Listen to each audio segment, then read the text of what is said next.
Hola amigos, ¿cómo están? Como recordarán, pues mi nombre es Daniela Corado, soy estudiante de la Universidad Galileo de Quetzaltenango y pues estoy cursando lo que es el técnico en hemodiálisis. Esta vez le voy a hablar solamente que ahorita tengo un invitado especial, ya que es mi compañero Selvin. En un momento él también les podrá dar información sobre lo que les voy a hablar en este momento. Ok, bueno, me tocó que hablar sobre las alteraciones de laboratorio y criterios clínicos sobre hemodiálisis. Como ya sabemos, ¿verdad? Lo que nosotros es hemodiálisis, porque somos unos expertos, entonces en este momento les voy a hablar sobre las alteraciones.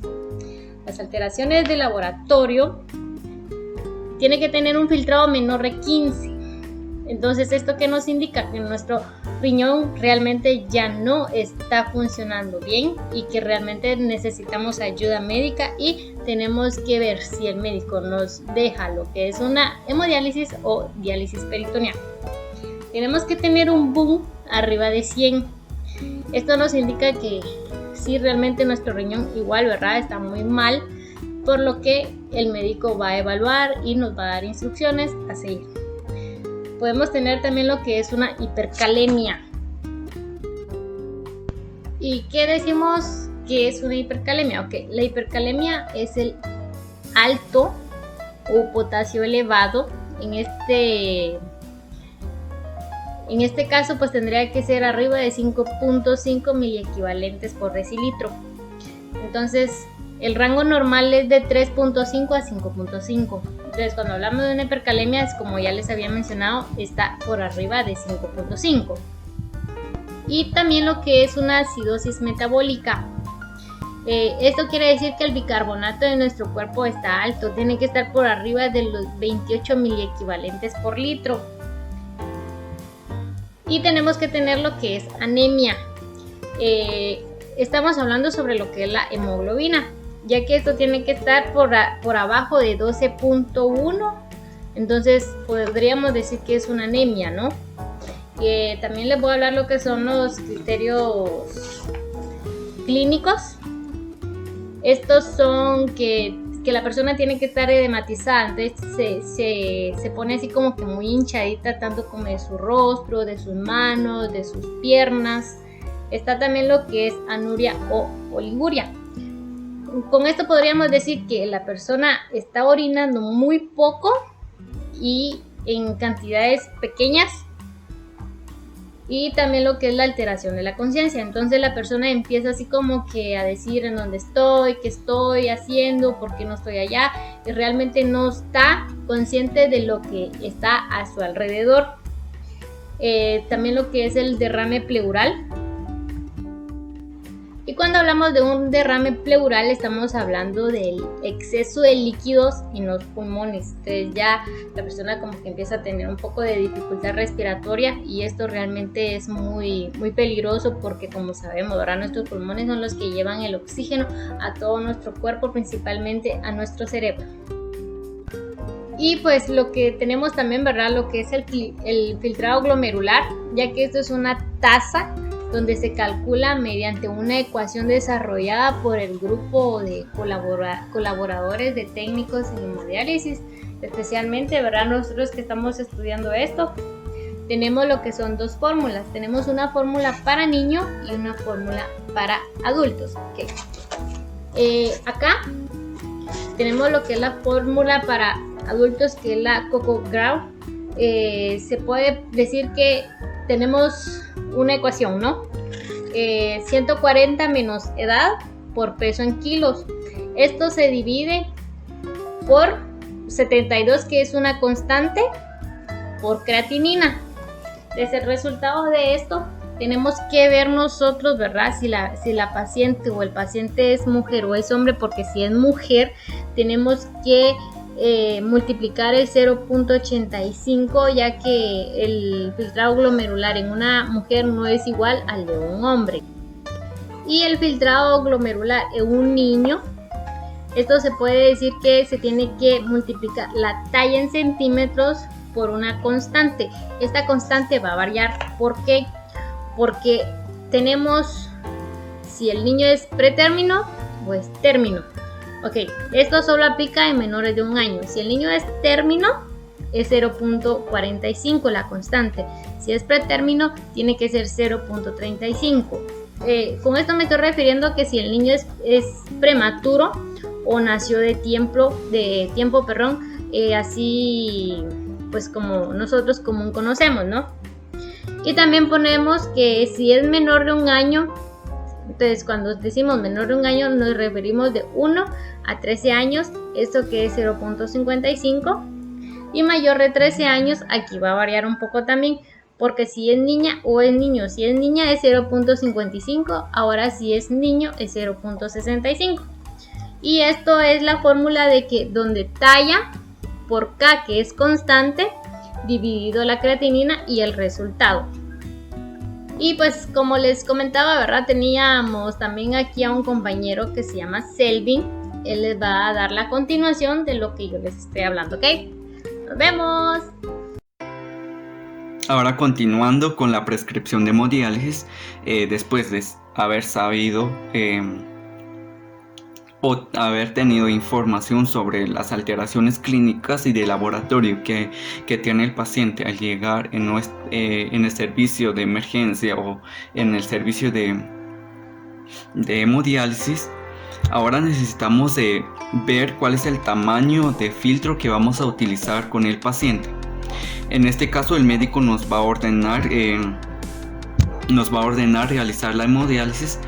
A esto prosigue saber cuál es el tamaño de filtro que vamos a utilizar con el paciente. Para saber el tamaño de filtro necesitamos tener la superficie corporal o saber cuál es la superficie corporal del paciente. Ahora recordemos que para sacar la superficie corporal del paciente es necesario utilizar una fórmula. Ahora vamos a mencionar y va a aparecer por acá la fórmula de adultos, que es peso en kilogramos por talla en centímetros dividido 3600, que es una constante, y a esto le vamos a sacar raíz cuadrada, y el resultado que nos dé es la superficie corporal. Ahora en niños también existen dos fórmulas, que para menores que tengan menores de 10 kilogramos o menos de 10 kilogramos, o para mayores de 10 kilogramos o que tengan más de 10 kilogramos de peso. Para menores de 10 kilogramos utilizamos la fórmula de peso por 4 más 9 dividido 100. Y mayores de 10 kilogramos es el peso por 4 más 7 dividido el peso más 90. Y a este resultado son las superficies corporales. Ahora vamos a poner un ejemplo y recordemos que el tamaño de filtro va desde un F30 a un F250, que nos había mencionado antes y en clases anteriores. Ahora vamos a poner un ejemplo de que tenemos una superficie corporal de 1.75. Entonces, ¿qué filtro vamos a utilizar? En este caso vamos a poder utilizar un filtro de 170, perdón. ¿Por qué? Porque es el que está más cercano al resultado que nos dio de superficie corporal. Y vamos a ver también que si el paciente es debutante o ya ha tenido tratamiento de sesiones anteriores de hemodiálisis. Ya sabiendo esto, que tenemos el tamaño de filtro, ahora vamos con el flujo de bomba de sangre. Para saber el flujo de bomba de sangre que le vamos a colocar al paciente y a la máquina, necesitamos también una fórmula, y esto va también en niños y en adultos. Recordemos que en niños es 10 ml por el peso en kilogramos, y en este caso ya tenemos la el flujo de bomba de sangre que podemos realizar. Ahora para saber la de adultos es 2.5 por peso más 100. Esa es la fórmula para el flujo de bomba de sangre para poder realizar,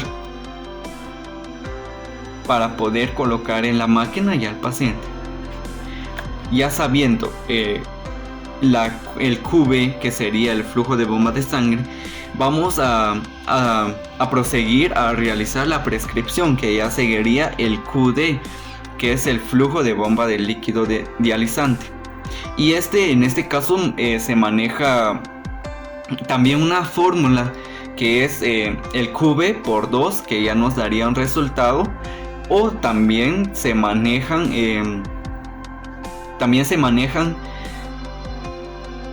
como parámetros que van de 300 a 500 ml, y normalmente se utiliza una constante que sería los 500 ml como el QD, que es el flujo de líquido de diálisis.